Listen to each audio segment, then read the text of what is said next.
Join me in welcoming to the stage Congressman G.T. Thompson, the Honorable Dave McCormick, Senator Kim Ward, and Representative Dan Mall.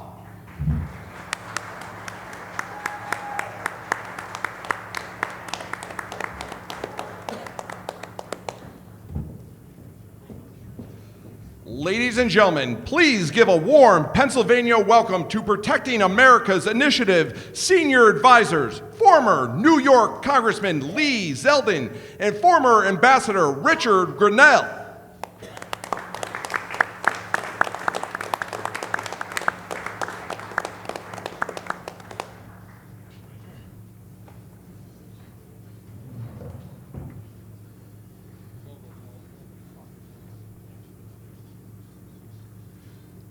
Ladies and gentlemen, please welcome to the stage the 45th and soon to be 47th President of the United States, Donald J. Trump.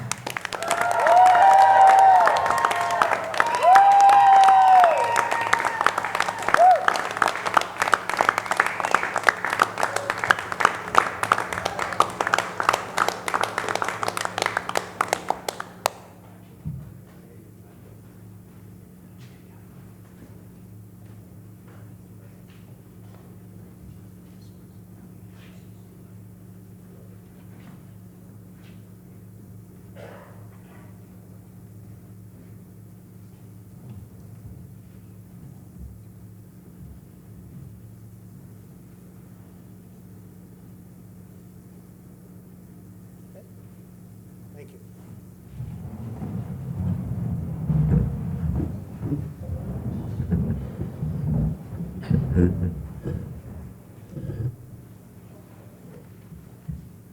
Thank you very much. It's an honor to be with you and a special group of people, the farmers.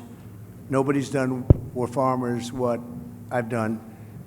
Unfortunately, they haven't followed through. We made a deal with China. Was one of my best deals that I made. I made a lot of good deals, but we made the USMCA, Mexico, Canada, which was terrific. But we had a specific deal with China where they were going to buy $50 billion worth of farm product.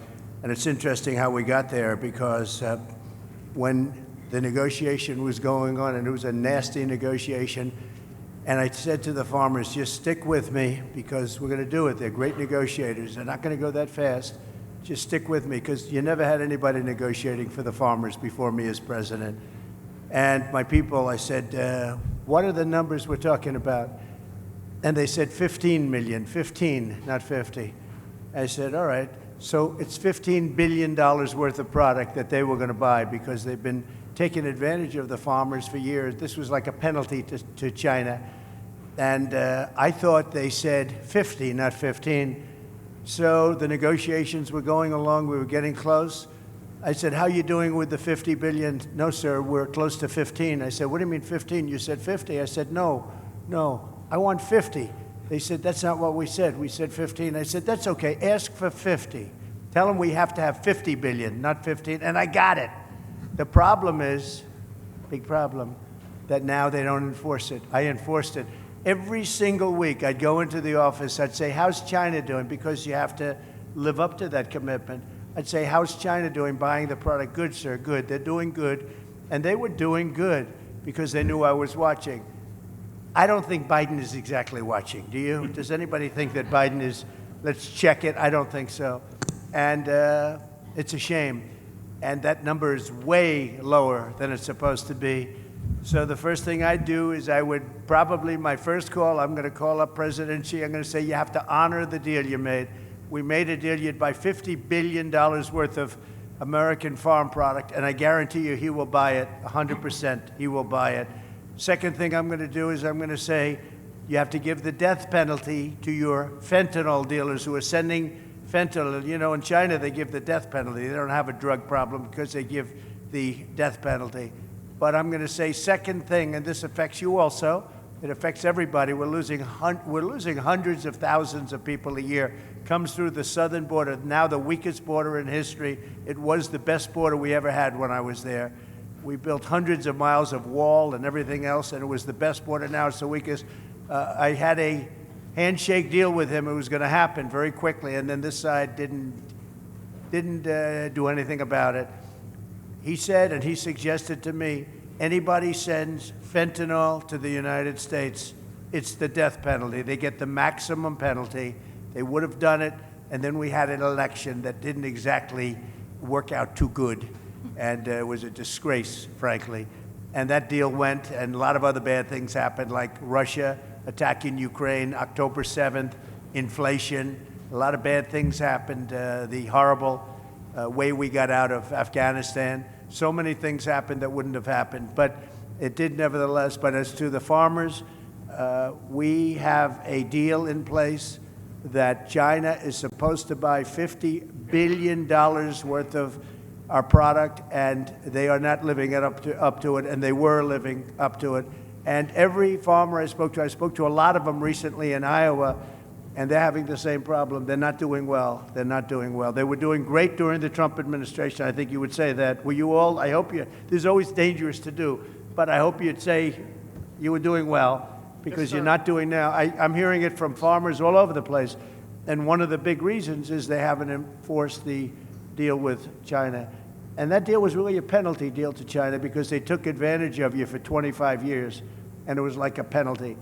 And, Biden and Harris, they're never going to enforce anything. That group is a disaster. It's a disaster for our country in so many ways, but certainly the farmers are one of those ways.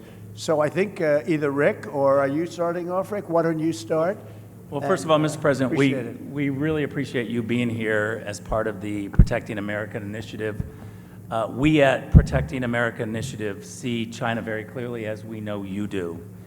China has quietly but strategically worked against us whenever we are distracted by wars or COVID. China goes in and absolutely tries to distract the American people. They work quietly. They go after our local and state politicians. They go after our manufacturing, and there is no question that they are looking to, at some point, leverage that investment and that activity. I've seen it very clearly at the UN, where the Chinese are very duplicitous. They have a permanent veto at the Security Council, but they also work with the G77 developing nations. They get money from UNICEF just to feed their people, while actually acting like a superpower at the UN. They are duping so many people. We know from your administration, Mr. President, you were not duped by China. You saw them very clearly, but for the past 4 years, while America and America's Democratic-controlled White House have been distracted by wars, China is getting into our farmland. And we have to be able to see China very clearly. So we want to thank you for being here, and Lee is going to take us off into Q&A. Well, thank you, Rick. Like Ambassador Grinnell said, President Trump understood the Chinese Communist Party threat and protected Americans from the CCP's attempts to infiltrate America. It is great to be here with the 45th and our next President of the United States, Donald Trump. China now owns 349,442 acres of agricultural land in the United States. That is up 82% from 3 years prior. America's food supply and the farmland that enables it is critical to our national security interest, especially due to China's aggressive ventures into the U.S. food supply. While in the White House, President Trump took on China in many ways that stood up for American farmers. In 2018, he signed a law requiring the federal government to review CCP purchases of land around critical infrastructure, airports, and military bases. That is why we need President Trump back in the White House to pick up right where he left off and go even further. Another one of President Trump's greatest accomplishments was the groundbreaking United States-Mexico-Canada trade agreement that replaced NAFTA, improved supply chain resiliency, and put America's farmers first. The USMCA provided new market access for U.S. agricultural products, a fair, non-discriminatory pricing plan, and improved grading standards for products. It has been reported that the USMCA trade deal led to $2 billion in annual increases for the U.S. in agricultural exports to Canada and Mexico, with an overall increase of $65 billion in gross domestic product for farmers and ranchers. Contrast that to Kamala Harris's lack of support for U.S. farmers and weak stances on China. At the time, then Senator Harris voted against President Trump's USMCA trade deal, voting against America's farmers. Harris also opposed President Trump's necessary tariffs against China, and most recently cast the tie-breaking vote for the Biden-Harris scheme that has sold our auto industry out to China. That's what brings us here today, to discuss what Pennsylvania farmers need from the leaders to combat the threat that they see every day from China. President Trump is here with us today to listen to those concerns, to offer his remarks on China's influence over our food supply. And President Trump, if it's okay with you, I'd like to introduce some of our panelists who are here I'd today. love that, yes. Our first speaker here is Todd Reamer. Todd is a cattle farmer from Westmoreland County. Todd? Hello, I am Todd Raymer. I own with my wife a beef cattle, cow-calf operation right here in South Huntington Township.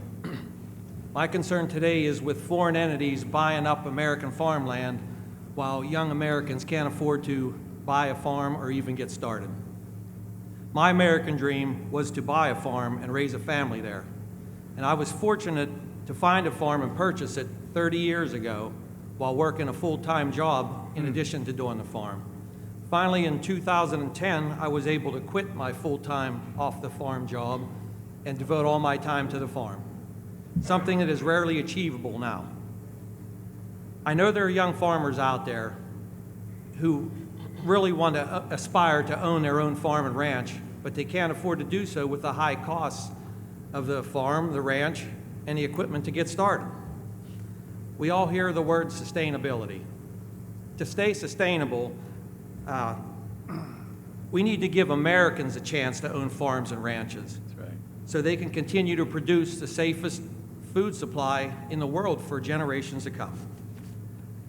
And perhaps a solution could be maybe to offer a retiring farmer or a rancher an incentive tax break if he sold his farm to a farmer or rancher, American farmer or rancher. Also, if I may, I understand that China now owns major meat processing plants. They hold the contracts on production barns, and they even own feed milling plants all in the United States. I believe that it is Americans should control their own destiny when it comes to food production and the future of it. It's a life of hard work and heartbreak, but I know there's some young farmers out there that can carry the load if we can give them the opportunity.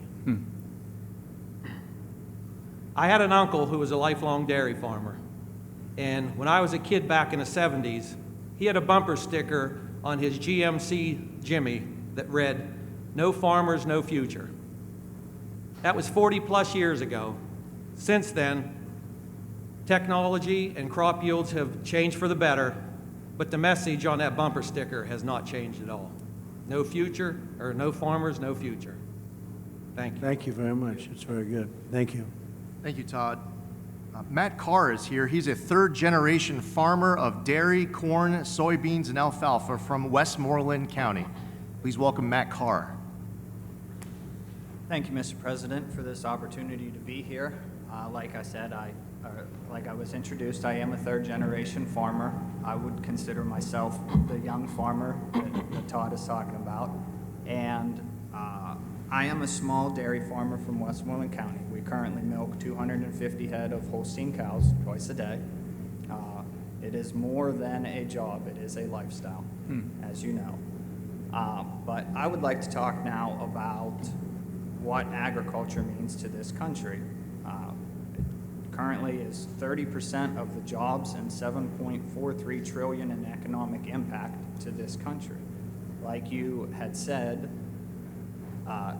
you who are pushing through to China for dairy products to be sold there.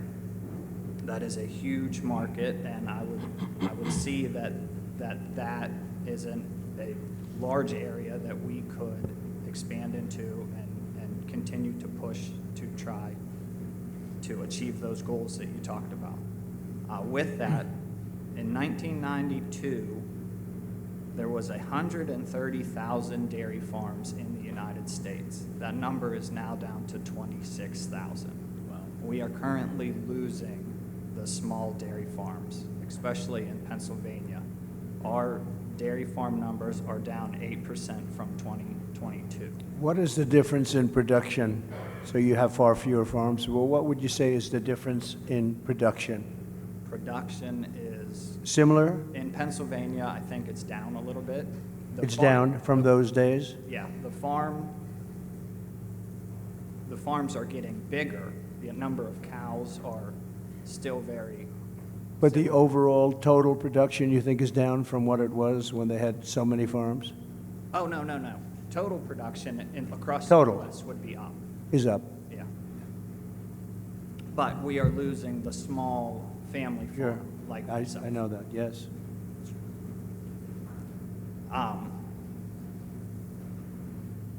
Dairy margin is the margin that we have in order to make a living and a profit is extremely tight. Our input costs are up. So is there a way for America to, we talked about manufacturing, can we manufacture our own and not rely so much on foreign inputs for that in order to address what we need in order to survive into the future? Thank you, Matt. Great job. Appreciate it. Thank you.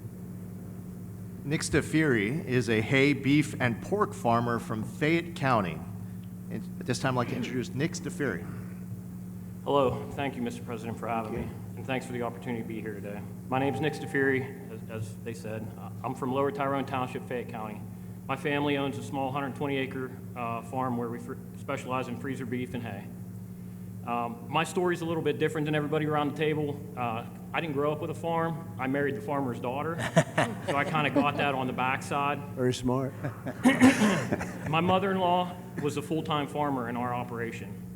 My father-in-law, myself, my brother-in-law, my sister-in-law, my wife, everybody else had a job off the farm.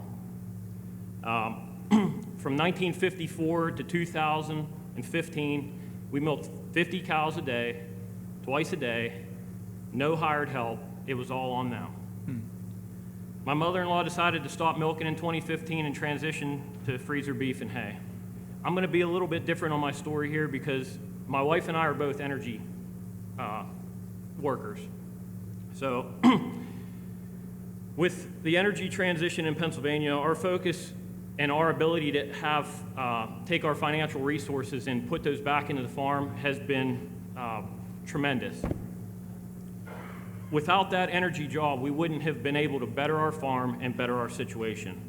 Without my industry and my work family, the opportunities afforded to me, especially like this today, wouldn't be possible.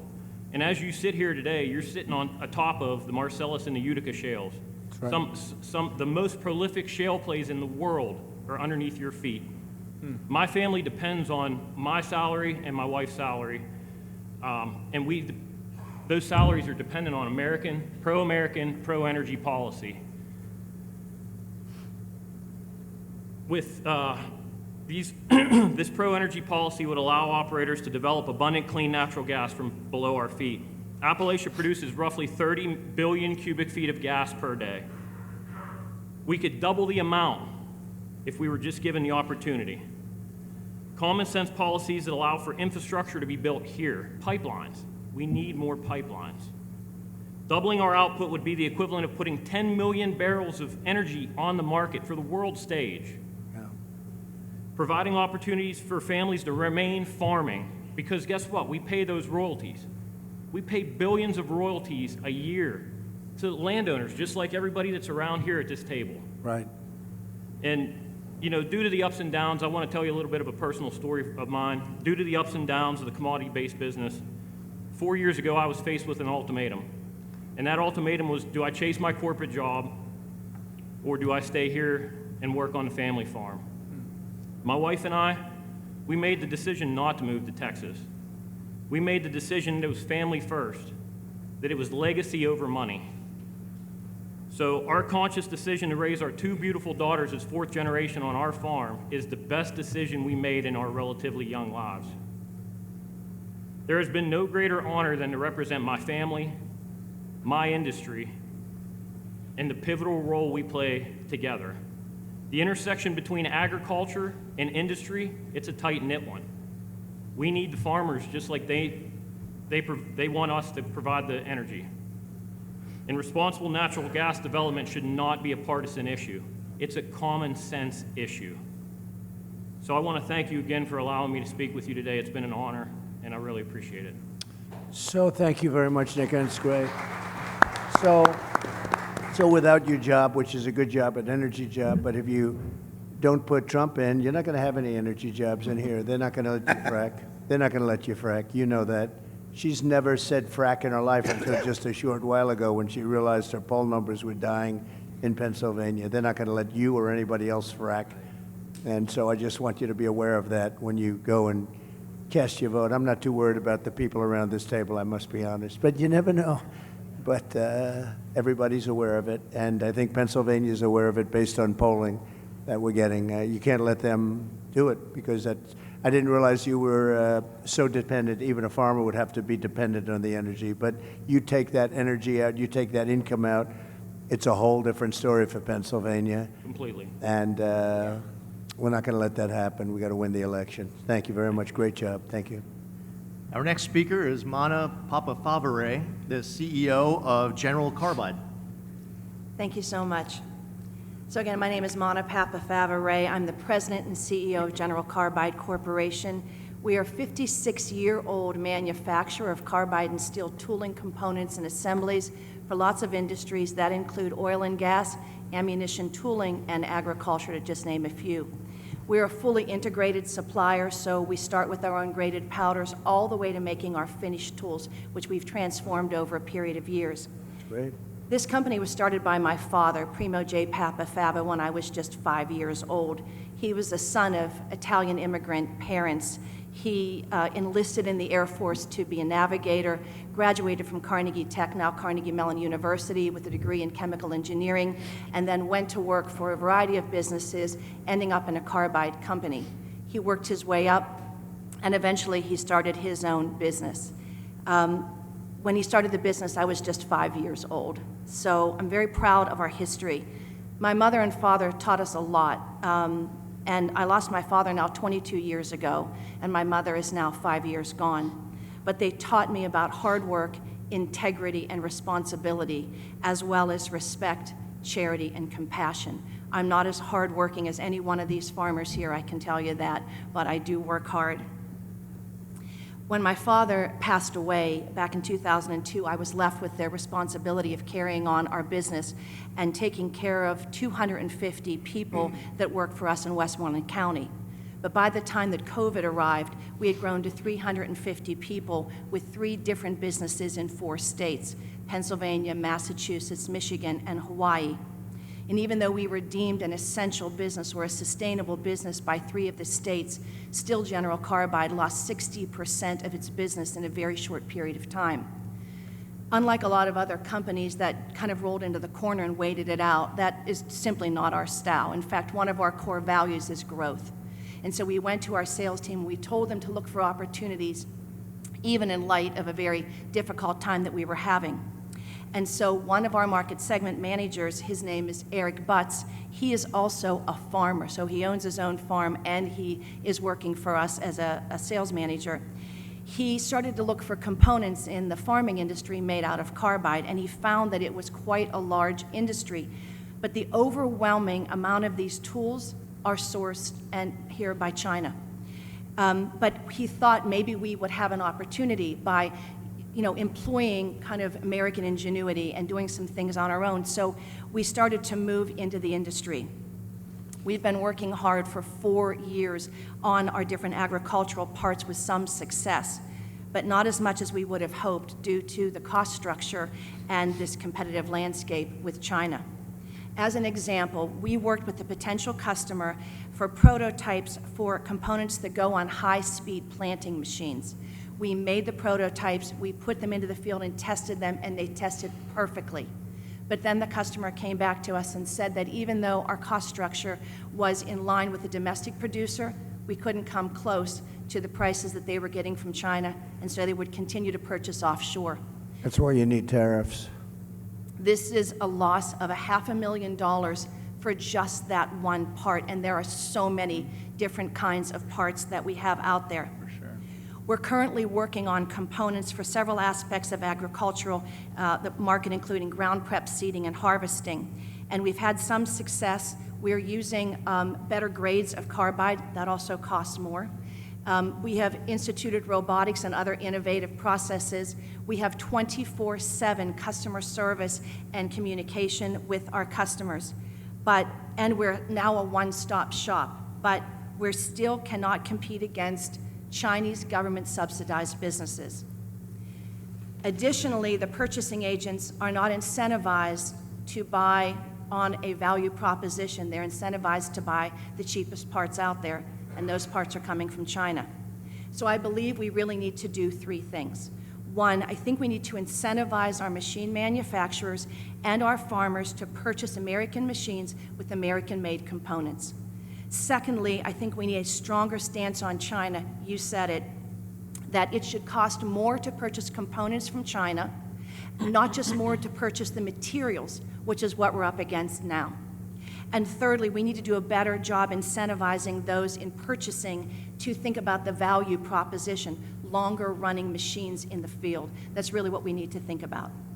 So to end, I believe in the strength of this nation, Mr. President, but I also believe that you and only you are going to be able to bring back our independence Amen. and prosperity. And the last thing that I want to say is, I agree. That's why you need tariffs. This is a perfect example. They undercut you, drive you out of business, and then they're going to put the price at double and triple. It's no different. It's been that way for hundreds of years. That's what they did with oil. Rockefeller would open up a station on every corner, and you'd have a gas station. Then he'd open up 3, and it cut the price so low, and everybody thought, oh, wow, what a great bargain.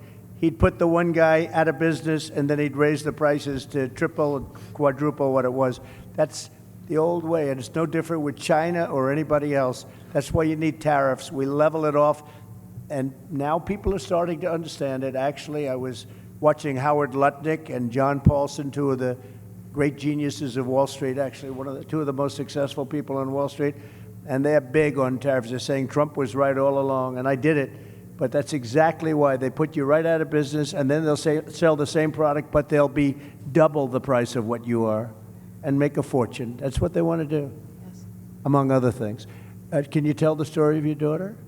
Yes, I'm sorry. The last thing I wanted to say is my hardest job is not running 3 businesses. It's actually being a mom to a daughter that is here with me today, Caroline Ray. She's 16 years old.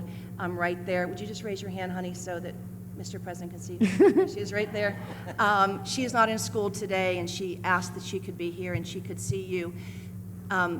I'm doing everything that I can to try to give her the truth every day. And I just wanted to say, and I told you that 8 years ago when you were running, and she was just 8 years old then, every night she would go to bed and I would kneel on the floor next to her bed and we would pray every single night for you. And every night she would speak out to God and she would say, "Dear God, please let Mr. Trump win, please."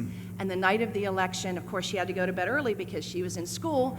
But at 2 o'clock in the morning, when we finally knew that you had won, I went into her bedroom. I scooped her up out of her sound sleep, and I was literally tears pouring down. And I said, "Baby, Mr. Trump won, baby. He won, he won." And she said, "Thank you, God. Thank you, God."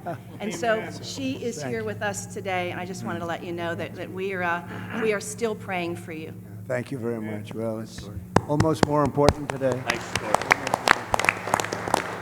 When you add the border where we have millions of people coming in and from prisons and from mental institutions and terrorists and traffickers, human traffickers, drug traffickers, I believe it's more important today. We had a bad border then, and I fixed it, totally fixed it.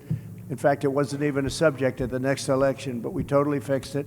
And, but that border was nothing compared to what's happened now. This border is so bad and so dangerous for our country. I think it's more important today. I think it's going to be the most important election in the history of our country. Thank you very much, and thank you, beautiful daughter. Thank you very much. It's a very nice story. Thank you.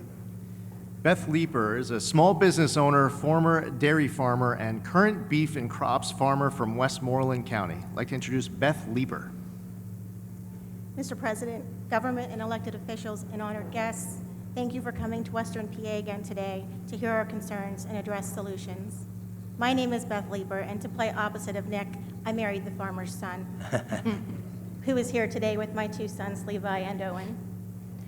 I am a Christian, a wife, a mother of three, and a small business owner in that particular order. I, with my husband Brian, own and operate a direct-to-consumer on-the-farm market featuring beef that has been raised on the family farm in Donegal, PA. We procure lamb, chicken, and pork from other small farms in Pennsylvania like ours, and all the animals are harvested through local processors to our specifications.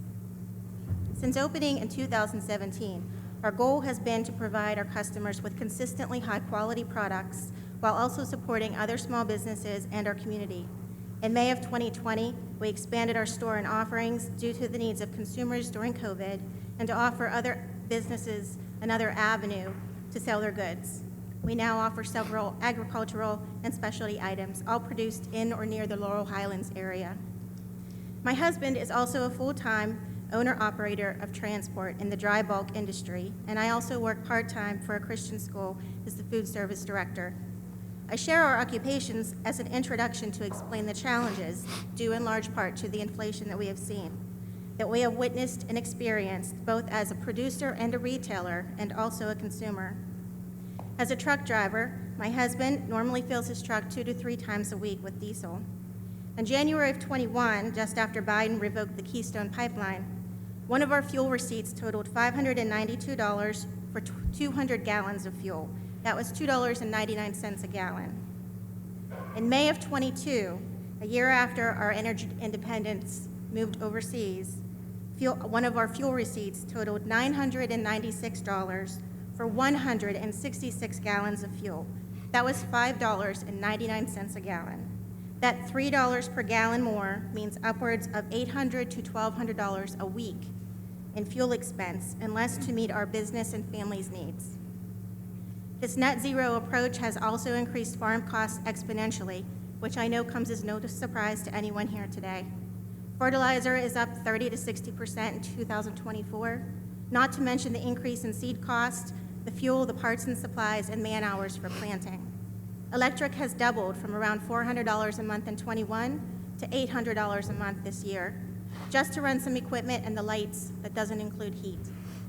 In 2023, feeder calf prices reached an all-time high, coupled with the increase in other commodities and prices to farmers not keeping up. This equals very small profit margins, and therefore, we have been purchasing a fraction of the feeder cattle that we have the capacity to feed. Our farm currently feeds out approximately 70 to 100 head of cattle, and that is reduced from 180 to 200 head just 2 to 4 years ago. But we have the capacity to feed upwards of 400 to 500. Actually, we are currently feeding only enough to satisfy our direct-to-consumer base, as it remains somewhat constant. The seasonal tourism of camping and skiing in the Laurel Highlands contributes to our sales, and we are located in the heart of the Laurel Highlands. I handle all of the customer relations for our on-the-farm market, and our customers often share their concerns with me. These are some of the things I hear most often. I really don't eat a lot of beef anymore. It costs too much. I can't afford to purchase a whole animal this year. What smaller packages do you offer? We are visiting from out of town. We don't have any places like this where we are from. And recently, the thing I've heard the most is I used to purchase bulk beef from a farmer nearby, a friend, a relative, but they don't have cattle anymore. Just last week, a local dairy in operation for over 65 years announced the closure of their bottling operations due to rising costs of supplies and down demand. Other farms in the area have declared bankruptcy or sold off property and downsized. I can't even get started on the detrimental effects that the weather has had on the vegetation in our region this year. From hailstorms to droughts, our corn and soybeans were among the victims.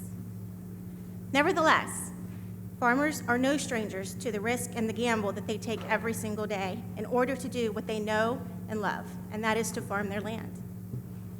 And as always, this too shall pass, hopefully soon. Jeremiah 29:11 tells us, "For I know the plans I have for you, plans to prosper you and not harm you, plans to give you hope and a future." I'm not an economist, and to be honest, foreign policy is not in my wheelhouse, but this roundtable event is to address on how to protect our farms and food from China. It seems like basic, conservative, common sense to me. Do what it takes to keep our farms producing, our markets selling, and our customers buying. Thank you for your time. Thank you very much. Thank you. Thank you, Beth. Dave McCormick, known national security expert, a fellow former veteran of the 82nd Airborne Division, and hopefully our next senator here from Pennsylvania, Dave McCormick. Thank you. Thanks, Lee. And Mr. President, thank you for being here. And, you know, a lot of bad things have happened over the last 3.5 years, but there's two particularly relevant to this audience. One is, as Lee said, China now has the upper hand. China is our adversary, smells weakness in all of its relationships with the United States because of the weak policies of Harris, Biden, and Bob Casey, who's been a 98% vote. Right. The second bad thing that's happening is our family farms, as you're hearing, our farms across Pennsylvania are struggling. Agriculture is the biggest industry in Pennsylvania. We have 52,000 farms. And under the Biden, Harris, Casey administration, it's been a disaster. Everywhere I go, I hear the skyrocketing prices, the price of inflation. I hear the burden of regulation. I hear the implications of the war on fossil fuels and what it's done to our farmers. And so when you're back in the White House and we have a majority in the Senate to support your agenda, and I've heard you talk about this, I think the people in this room can have a lot of confidence in fair reciprocal trade. Under your leadership, we had that. We've lost that. We'll get that again. Under your leadership, we can make sure we reduce our dependence on China for semiconductors, for pharmaceuticals. We got to have food security, and the people in this room are the providers of food security, not just for Pennsylvania, but for America. You know, we got to stop this buying of farmland. It's going up dramatically. It hasn't hit Pennsylvania much yet, but nationally it's growing dramatically. It'll come to Pennsylvania too. I know you're going to stop that. And then finally, I'm so glad you said it, energy. I mean, the reason many of these family farms are still operating is because of the energy revolution, the royalties that come from the wells on their properties, the incomes coming from energy workers. So this is a very simple choice for the people in this room and the farmers across Pennsylvania. It's a choice between strength and weakness. It's a choice between common sense policies that get our economy back on track, create a balance in our relationship with China, get the upper hand again, and unlock our energy versus a radical liberal agenda under Harris and Casey, which will take our country further in the wrong direction. I think I can say with a lot of confidence, Mr. President, the Pennsylvania farmers, the agriculture community here has your back. Thank you. I think they do. Thank you. And you're right, David. Bob Casey, and I've been there for a long time, actually, 4 years, but a long time. He has done nothing for the farmer. He has not been there. He's 100% with the Biden vote, I guess just about 100% of the time. Bob Casey is not the right one.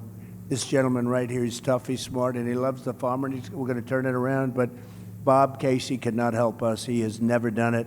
Not good for the farmer. So I think you probably learned that the hard way. Thank you very much, Dan. Thank you, sir. Darrell Becker is the Fayette County Farm Bureau President. This time I'd like to introduce Darrell Becker. Thank you. As Mr. Zeldin said, my name is Darrell Becker. I'm a 30-year Fayette County farmer who operates a beef, sheep, and hog farm with my wife, 2 adult children, and my son-in-law. And we have an intergenerational family. I have 3 of my grandkids live with me. It's wonderful. I also serve as president of Fayette County Farm Bureau for the last 6 years, and I'm also the chairman of the Land Preservation Board for the last 6 years. And I was going to talk about land preservation, but I got beat up by my local members who tell me that I need to talk about soybeans. So I will tell you that we all know that China has no desire to buy products from us. We know that from what happened in your last administration, where they didn't even want to deal with fair trade. They're working on being less dependent on U.S. goods, and likewise, we need to be less dependent on them. This is incredible. Last week, news came out from California's All Resources Board, CARB, a governing body in charge of the state's air quality rules, who wants to mandate a limit on the amount of biodiesel fuel produced from soybean and canola oil. Under the proposal, beginning in 2028, they would only be eligible for low-carbon fuel standards who use canola and thing, will only be able to get 20% of the credits of their annual production. Those replacing American grain production used for oil would be assigned a higher carbon intensity score, thus reducing the interest in U.S. bean products. Meanwhile, the USDA has just reported that renewable diesel fuel imports surged 30% higher last year in the first 5 months of this year so that they could take advantage of these federal and state tax credits. In addition, imports of used cooking oil from China are flowing into the U.S. like never before to capture these biofuel tax credits. Farm Bureau and other biofuel advocates are pressing regulators to close the loophole so that only domestic producers are eligible for these tax credits. Because of this change, estimates project that American farmers in California alone would lose 200,000 acres of production. This is diametrically opposed to what American agriculture is all about. We know China's not our friend. Figures, that's why I got to read. I can't remember all these things. 2024 corn receipts are down 20%. Soybean receipts are down 14%. Wheat receipts are down 12%. Government payments to make up the shortfall are not due until October 2025. Expenses for 2025 may expect to decline 1%, but last year in 2009, China bought 49% of our exported soybeans. Now it's 31%. 70% of our bean crop goes to animal feed. Bean exports in 2023 were $34.4 billion. In 2024, they're estimated to be $27 billion. China owns 384,000 acres of our farmland. That's up 30% in the last 5 years. And guess what? The American government can't buy farmland in China. They don't allow us. That's right. Can you imagine that?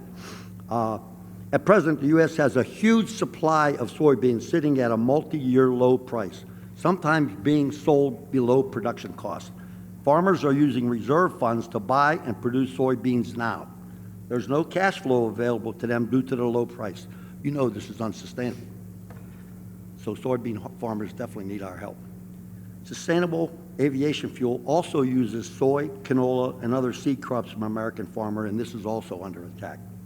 We are putting ourselves at extreme risk in supply chain, knowing that a huge amount of the herbicide 2,4-D and many repair parts for agricultural use are imported from China. How much risk can we absorb and rely on a country that is trying to replace us? We need to build domestic demand. Our government needs to invest in American agriculture. American farmers want a free market that can sustain the industry. They don't want handouts, they don't want loans. They want to be able to produce their farms. They're all hard. This is the backbone of America. The current administration has shown that they are not friendly to American agriculture. Every producer that I spoke to for this presentation resonated the same message. We cannot survive another 4 years. Mr. President, my 3 grandkids who live with me, if you could see Henry, who's 3, and Holland, who's 2, get into the UTV and drive down to what they call the big barn when we feed our steers, or they go pick chicken eggs, or they help us move cattle. The spark in their eye, the smile on their face, that's the future of America, and I want to make sure it stays here, and I know you do too. So I guess they all said that we wouldn't survive 4 years. I'm sure that when you get elected, that my line would be, help us make American agriculture great again. Well, Thank you, Mr. President. We'll take care of it. We'll take care of it.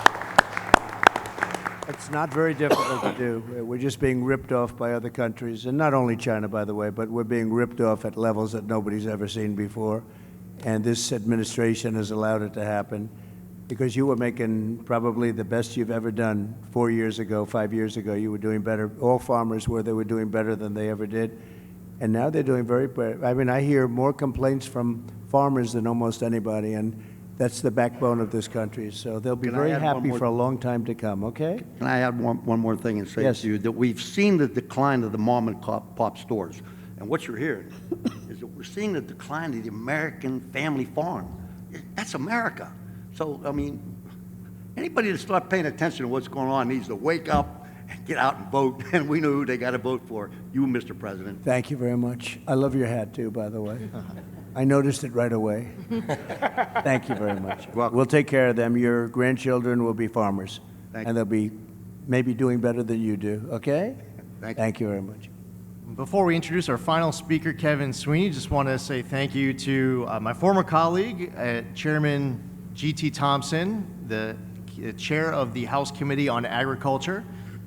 We have Kim Ward, the Senate President here in the great Commonwealth of Pennsylvania, and Dan Mall, who is the GOP chair of the Pennsylvania House Ag and Rural Affairs. At this time, we're going to introduce our final speaker, Kevin Sweeney, who's a cattle farmer from Washington County. Kevin? Thank you. Mr. President, I want to thank you for your personal sacrifice for us and your family. Thank you. I'm 71 years old. I'm a new farmer. I've owned my property since 1988.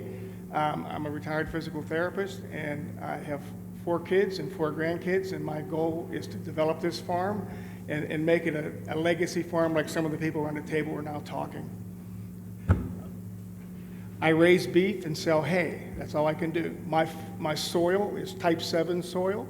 The USDA has a soil map of the entire country. That soil is only good for raising grass and beef, and maybe grow some trees for timber.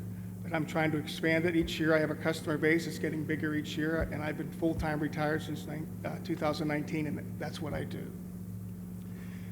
The issue that I want to talk about today in regard to China is solar panels.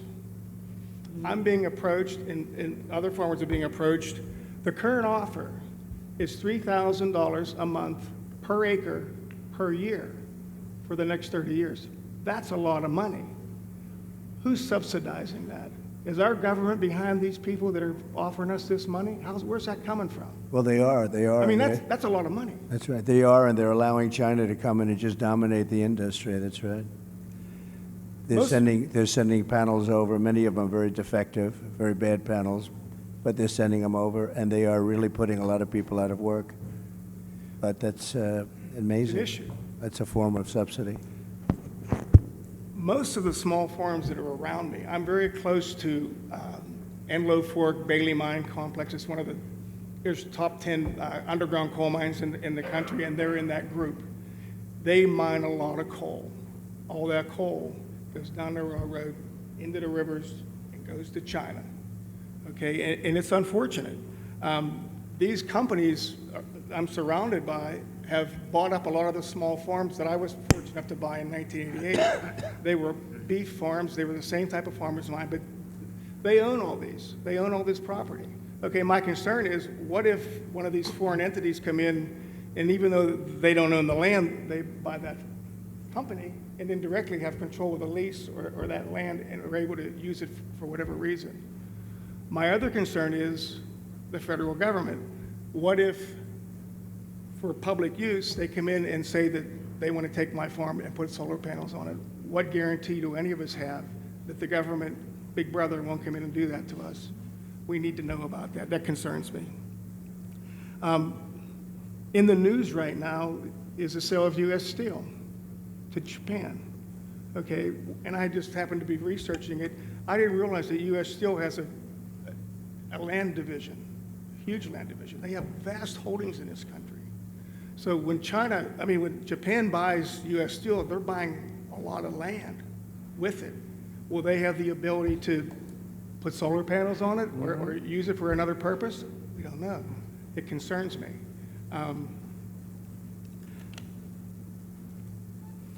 U.S. Steel also owns a lot of coal mines and iron ore mines, which I didn't realize. They have all these iron ore mines out west, and a foreign entity is now going to own all those. And I've said this for a long time. I'm from the Mon Valley, and when I grew up, there were steel mills everywhere. Everybody in my family worked for steel mills. There's none left. They're torn down. They're not even there. The same with coal-fired power plants. They're gone. Should we have some sort of a strategic plan to keep some of these steel mills and to keep some of this stuff as a strategic reserve, whether it's minerals, not only oil, but coal, iron ore, those sort of things? It concerns me that that's just going to go away to foreign countries. It worries me. I have a couple of tax concerns, one being the death tax. My 4 kids, what's going to happen when I'm 71 years old when I'm not here? They're going to pay big money, or they're going to have to sell out, or they're going to have to go get solar panels to keep the property. So, if you can do something about the death tax, appreciate it. So. By the way, the death tax, as you know, in the Trump bill, you don't have to pay a death tax or a inheritance tax. And under them, they want that terminated. They want you to pay. And what happens, especially with farmers, you're sort of land rich but cash poor. A lot of farmers are land rich and you love it, but you don't always have cash. And you leave it to your loved ones. You leave it to your children, which you want to do. That's what the ultimate is. If you love your children. In some cases, you don't love your children. You don't have to leave them anything, right? But generally, you love your children. And you leave. You have no problem with your children. But you leave it to your children, and what was happening is people were going out borrowing a lot of money in order to pay the tax, borrowing from the banks on their farm, big liens on the farm, very smart banks that know how to do it, and the children would go bust, or they'd spend everything they could to pay the tax, and they'd live a very tough life and usually lose the land. I got rid of that. You have no tax to pay on these small farms and businesses. And it's a great thing. Nobody talks about it much. The fake news doesn't ever talk about it, but it's a tremendous factor. And it was one of the things that I was happiest about, because literally farmers are going out of business. Children, they take the farm from their parents and they have to go out borrow a lot of money, and they can't afford to do it, and they can't pay the interest rates. They end up losing the farm over a short period of time. So we got rid of the estate tax or the death tax. And now it will come back under play under Comrade Kamala. That's what happens. That's not good.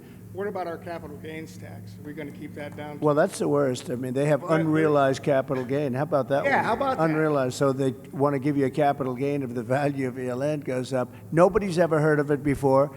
It's a communist thing, It's a communist thing. It's unrealized capital gain. You'll have every business person, every company leaving this country. It's called an unrealized capital gain, and it's a concept that's been talked about for years. I don't know if any country has even done it, but she wants to do it here. And, come to think of it, now that I'm with farmers, it'll affect farmers probably worse than anybody. We have all the minerals under us, which we own, and they're going to put a value on those, and even though we haven't taken them out, who's going to make a lot of money? Appraisers, lawyers, and accountants. Well, I have 2 accountants, 2 sons, 2 of my sons are accountants. So They'll be very happy. It's crazy. I have some expenses regarding fuel, okay? And I had the opportunity to call up my fuel provider last Thursday when I found out I was going to be here. And I'll just give you a couple of numbers. Use a fair amount of off-road diesel. Off-road diesels come down in price, surprisingly, in the election year. Right now, 2024, I can buy off-road diesel for $2.95 a gallon, okay? In 2020, $1.86. Regular diesel, I use for my truck. It has a road tax and stuff on it. It's around $4.50 a gallon now. Back in 2020, it was around $2.80. Non-ethanol gasoline, ethanol gasoline. As much as we want to have ethanol, it's not good for small equipment, chainsaws, and all the small equipment. It eats up the carburetors. It's really not a good thing to have in small equipment. And so I use non-ethanol gas. Right now, it's $4 a gallon. 2020, it was around $3.15, so it's gone up. Propane I use to heat with, it stayed about the same. It was $1.97 a gallon in 2024, and in 2020 it's $1.65. But the other thing, I lime my fields, because the pH, is low. You got to have a certain pH to grow good grass, just like the golf course. You understand that part. Anyways, just recently I had an arrangement to have some delivered and spread. It was $45 or $50 a ton. They call me up. Well, there's been a price increase. It's $70 a ton now, just out of the clear blue. It increased my expense. Fertilizer was $600 a ton. I'm paying $1,000 a ton for fertilizer now. It's just costs are out of control. The only thing that helps me is the fracking and the money that I was able to get from that. It's allowed me to keep my equipment. It's allowed me to buy another farm adjacent to me. And I'm hopeful that the fracking continues, and I know it will. And I'm hoping we get more of it so that my kids won't have to be forced at my demise to sell the farm to pay the tax. You'll be around a long time. Don't worry about it. Thank you. But it will not continue. I'm not a worrier. They get in, the fracking will not continue, I guarantee you that. My concern in this environment is that small family farms in Pennsylvania are in peril from two sources. One is the foreign competition we've talked about, and the second, I believe, is the federal government. And we need to be left alone. Just get out of our lives, leave us alone, we'll figure it out. Thank you, sir, for your time. Thank you, Kevin. Mr. President, I know you're about to get on the road to an amazing rally up in Indiana, but before you leave, and I know Ambassador Grinnell had some final words, would like to turn the floor over to our next president, Mr. Well, thank you Mr. very Trump. much. And it's been great. I love the farmers. I'm very comfortable with the farmers. I feel I know your business, but I haven't plowed quite as much as you. But I do know your business very well. We've had a tremendous relationship. I've always won with the farmers, and that's because I produce promises made, promises kept. Number one, your energy bill within 12 months will be cut in half, and that's my pledge all over the country. Beyond farmers, that's my pledge all over the country. We have more energy under our feet than any other country. We have, I call it liquid gold, and we have more than any other country. We have ANWR in Alaska, which the first thing they did, the Biden-Harris administration, everybody wanted it. It's the biggest. It could be as big or bigger than Saudi Arabia, and would have supplied Asia, would have supplied vast parts of the world, would have made more money than you could even imagine. We were going to lower your taxes, pay off debt. They terminated it. Reagan wanted it, couldn't get it. Everybody wanted it, couldn't get it. I got it. They were all set to drill, and the first thing they did the first week is they terminated ANWR. But I can get it back very quickly because I got it through Congress, and we'll get it back very quickly. They didn't terminate it through Congress. They just terminated it. Just absolutely ridiculous. But I'll have your energy bill down. Within 12 months, we'll have your energy bills throughout the country. I'm not just talking here. I'm talking all over. Air conditioning, heating, everything, we'll have it down by 50%, 5-0. And it won't even be very hard. You know, up in New England, they have tremendous energy costs, and a few minor changes and we can reduce it. New England is a disaster. I won't say they vote for Democrats so much anymore. I think we're probably taking that over because of energy and because of a lot of other reasons. But we're going to protect your fracking. You know, in my case, I was always for it, and in her case, she was never for it. She wants to defund the police, too. All of a sudden, she likes the police. Started a short while ago. I really like the police a lot. Now, she wanted to defund the police. She did things in Minnesota that were so bad. She was bailing out people that wanted to kill the police and were actually trying to kill the police and burning down Minneapolis. So we're going to do things the way you want it. A big factor here is, with all of you as I speak, is energy in two ways. Number one, you want to be able to collect royalties and other things, or even have a job in energy. That's very important to help your farm. And the other thing is you got to keep the prices down. So we're going to do both, and we'll do it fast too. It'll be largely taken care of within 12 months. I predict within 12 months it'll be down 50%. And if they get in, your energy costs are going through the roof. Okay, they're going to go through the roof. You won't have a farm very long. I will tell you that. I just noticed behind me John Deere tractors. I know a lot about John Deere. I love the company, but as you know, they've announced a few days ago that they're going to move a lot of their manufacturing business to Mexico. I'm just notifying John Deere right now. If you do that, we're putting a 200% tariff on everything that you want to sell into the United States, so that if I win, John Deere is going to be paying a 200%. They haven't started it yet. Maybe they haven't even made the final decision yet, but I think they have. John Deere is going to, and anybody else that does this, because it's hurting our farmers, it's hurting our manufacturing. And if you do that, you're going to have a 200% tariff put on the product that you make in Mexico, right across the border. They think they're going to make product cheaper in Mexico and then sell it in for the same prices they did before, make a lot of money by getting rid of our labor and our jobs, and really a great name, because John Deere's a great name. I buy a lot of John Deere, tremendous. I'm one of their big customers. I buy a lot of John Deere product as a private person. But if they're going to do that, we're going to put a 200% tariff on everything that they want to send back into the United States, which means one of two things. Our country's going to make a lot of money, or they're not going to build, they're not going to open, and or they're going to sell it to another country. They're entitled to do that. If they want to build in the country, in the United States, there's no tariff. You can go ahead and you can build in any one of the 50 states, you can go ahead. But if they don't want to do that, we're going to put a 200% tariff on John Deere. And you know what's going to happen? They're going to announce very shortly, if they think I'm going to win, or if I do win, they're going to announce that they're not going to build in Mexico. Mexico's taken a tremendous amount of our business, especially over the last few years with this group, because this group doesn't know what the hell they're doing. They have no idea what they're doing. Mexico is taking a lot of business, and a lot of it's done and financed by China. China is building massive car plants now in Mexico. And it's the same thing they're building, and a friend of mine builds car plants, and he said the biggest ones in the world are being built in Mexico. They're going to put Detroit out of business. They're going to put car manufacturing out of business in the United States. And I'm just telling everybody involved in this stuff, we're not going to rip off the United States anymore. We're going to put big tariffs on those cars that are coming in here at 100 to 200%, and they're no longer going to be competitive. So you better stay in Michigan, and you better stay in the areas that you're in right now. And what I really want you to do is come in and build your plants in this country and put our auto workers to work, because we've lost about 60% of our auto working business over the years. And we're going to get it all back, every one of them. We're going to get it all back, and we're going to get it back quickly. And we can control that so easily.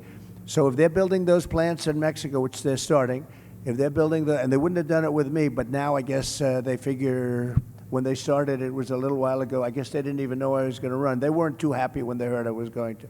But they're going to have to pay a tremendous tariff, which means two things. They're not going to build the plant if it's not too late.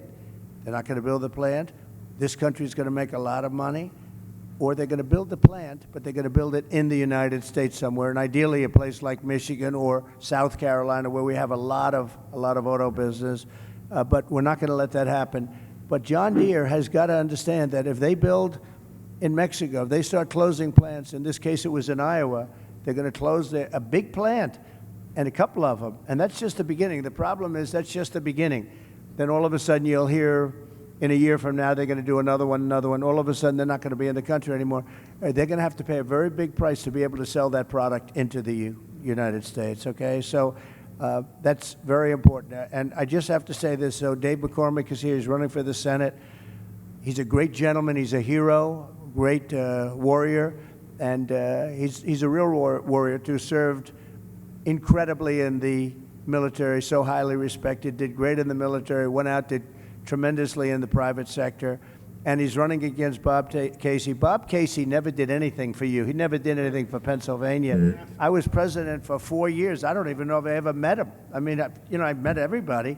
I don't know if I met him. Maybe I did, but it certainly didn't make a hell of an impression on me. But Bob Casey has done nothing for you as farmers. Well, look at the problems you have. As soon as I left, you have problems. You didn't have problems when I was running things, because we ran it and we watched over the farmers. It was very important to me. But Bob Casey has done nothing for the farmers, and he's done nothing for the state. He's got long-term legacy. He inherited the job sort of from his father. And, when that happens, I was telling David, not easy there are other cases like that too, never easy to beat, but they're living only on a past reputation of somebody else, in this case, a father. He's done nothing for the state, and I didn't come here for David, but I have a lot of respect for him. And if I only do David, I tell you what, you have to get him. He's an incredible guy. He's going to make your farmers, he's going to help me make the farmers rich. We'll make the farmers rich again. And I appreciate everybody. I appreciate very much everybody. Just hang in there. And I know it's not been pleasant.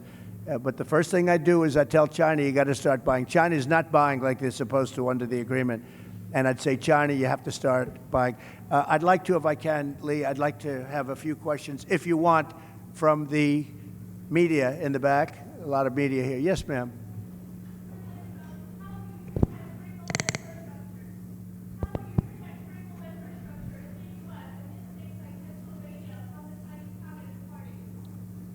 Well, we're going to protect it by saying you can't come. You can't do it. We don't want you buying our land. We don't want you taking the land and basically taking it off the market. And we don't want you doing it. And they're buying at levels that nobody's ever seen before. We don't want you buying it. It's very easy to do. That's a very easy thing to do. But it's causing a lot of disruption, and that's what they want to do. So we can do that very easily. Question? Yeah, please. Yes, yes, sir. I've spoken with some economists about your proposal for tariffs, and they say they don't see how it will not make items cost more in the United States. They'll approve it. They'll approve it. And number one, I don't need them. I don't need Congress, but they'll approve it. I have the right to impose them myself if they don't. I'd rather get their support. The ones that understand business all support it. I think David would be a very big supporter of the tariffs because you understand what's happening, right? David's a great business person, led a great company. No, the ones that understand business, they understand. You know, I'll give you an example. China will charge us, and it's not only China. I hate to keep using China because it's everyone. The European Union is a disaster for you also, by the way. They don't want your farm product, they don't want our cars, they don't want anything, and yet they sell tremendous amounts of Mercedes-Benzes, and they sell cars to us, but they don't want our cars. They don't want our farm product at all. They don't want it, but they sell farm product to us. And we have a tremendous deficit. And I had them shaped up real good, but they've gotten out of control. They're really out of control. And Mexico's out of control, to be honest with you. They're taking a lot of our companies in the last couple of years, and companies are moving down to Mexico. They don't know that if I come in, it's not going to work out too well for them because they're not going to be able to sell their product into the United States. They're going to have to pay a price, which will make it uncompetitive for them to do that. So we are going to do a real job. We need the support of Pennsylvania. It's a very important state, and she is not going to be good to Pennsylvania between pricing and energy. You know, they started off knocking the hell out of the energy that I had. I had it going at a level. We were number 3 and probably number 4, and by the time I left, we were far and away number 1, ahead of Saudi Arabia, ahead of Russia. And then they cut. When they came in, they started cutting, and then prices started going through the roof at the beginning. And what they did is, let's go back to what Trump was doing. We got to go back. And they opened up the stuff that they were cutting, and it was a similar amount. But what they don't say is that we would be at least 3 to 4 times more production of energy right now, and your prices would never be what they are because you can't compete when you have to pay that much for energy. So they didn't do their job. And by the way, if they won, you could forget about it. They want to go to all-electric cars. How's that going to work? They don't go far. They're too expensive. They're made in China. And on day one, I end the all-electric mandate. And I'm a fan of electric cars. Elon Musk, frankly, gave me the most beautiful endorsement. He endorses me all the time. He says, this is the only guy that's going to save our country. He's been very generous. And I think he makes an unbelievable product. But you have to be able to also sell gasoline-powered cars. You know, we have gasoline, and they want to use something that we don't have, but China has, because for the batteries and everything, China has and controls that market.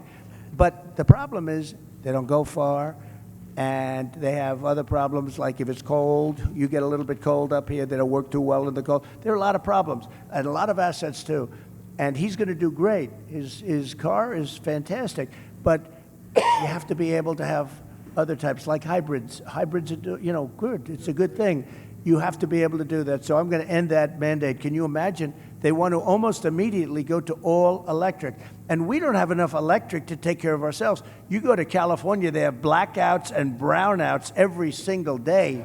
California's a mess. They have the governor of California, Gavin Newsom. Has anybody ever heard of him? But worse, they had an attorney general and a DA who destroyed San Francisco and then destroyed California. And I hate to say, because I have a lot of land in California, I hate to speak badly about places, but frankly, my presidency is much more important than my land. Isn't it nice to know? With Biden, it's the other way around. But my presidency is much more important than my land or my business. And I will say it, California is getting hurt so badly. She destroyed San Francisco, absolutely destroyed San Francisco, and now she wants to destroy our country. She was a horrible attorney general. You could steal $950 worth of merchandise for a store and you wouldn't get prosecuted. But anything above that, you wouldn't get prosecuted either. She was a horrible attorney general. She was a horrible DA. She was a DA of San Francisco. That was the beginning of the end. San Francisco was possibly the best city in our country 15, 18 years ago. And now it's not livable. We're going to bring them all back. We're going to bring the cities back, but it's not even livable. So Pennsylvania is a very important place, and it's, I went to school here. I went to college here, as you know, and it's a great place. It's a fabulous place, the Commonwealth, and we're going to make you very happy. All of those things that we talked about are very easily solvable with you. That's such an easy, that could be done in one day. I had a cabinet maker. He said, "Sir, China and South Korea are dropping cabinets into our country for nothing, and I can't compete." And I studied it, and I ended up putting a 50 or 75% tariff on all cabinets coming into the country. And I didn't know the guy. I met him previous to going in to the presidency. And I saw him 4 years later. He said, "Sir, you saved my business. You saved the job. I expanded.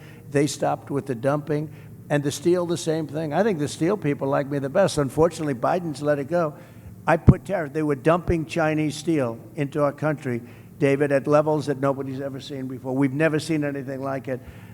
And I put a 50% tariff on all steel coming in from China and some other places too, but all steel. And we saved these companies, but Biden has let it go.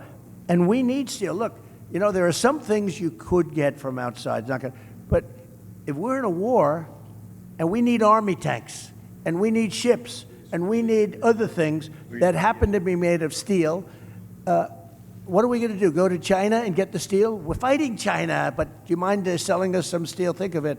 These people don't know what they're doing. So I put big tariffs on steel. They were dumping steel, and it was bad steel too. It was rotted steel, bad steel. It was imperfect steel. People were building girders for buildings, and they check them, and they're not good. The steel wasn't good.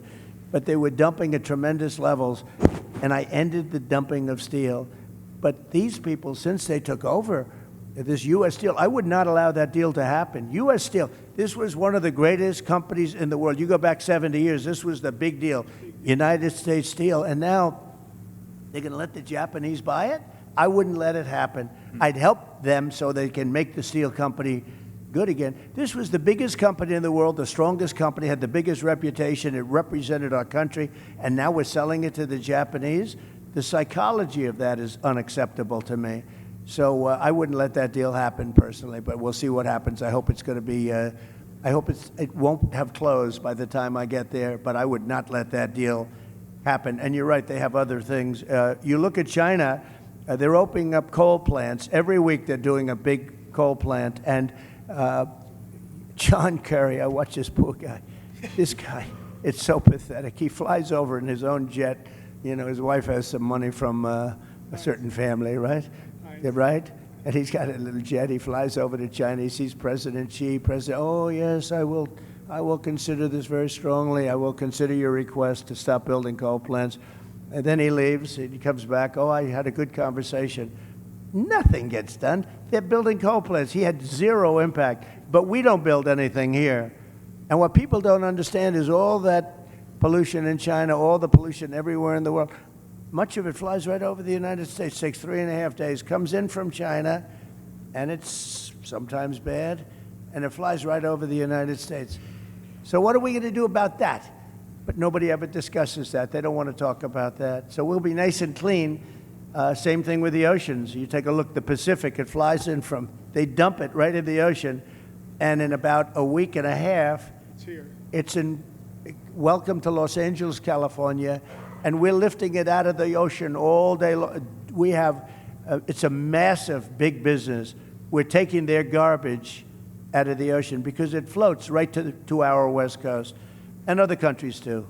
So it sounds bleak, but we'll get it all straightened out, and we'll get it straightened out fast. And I just want to thank Lee, and I want to thank everybody here.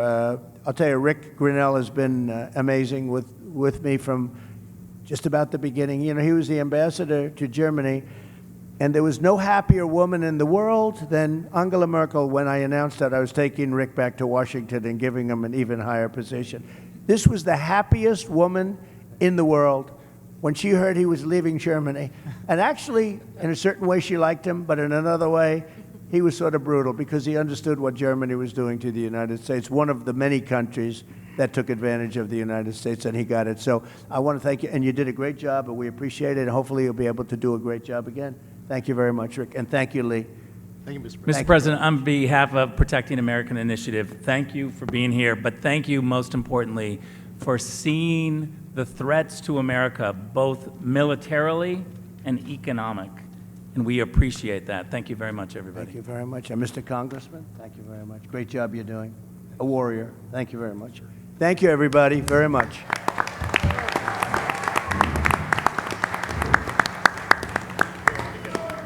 Could you sign my hat?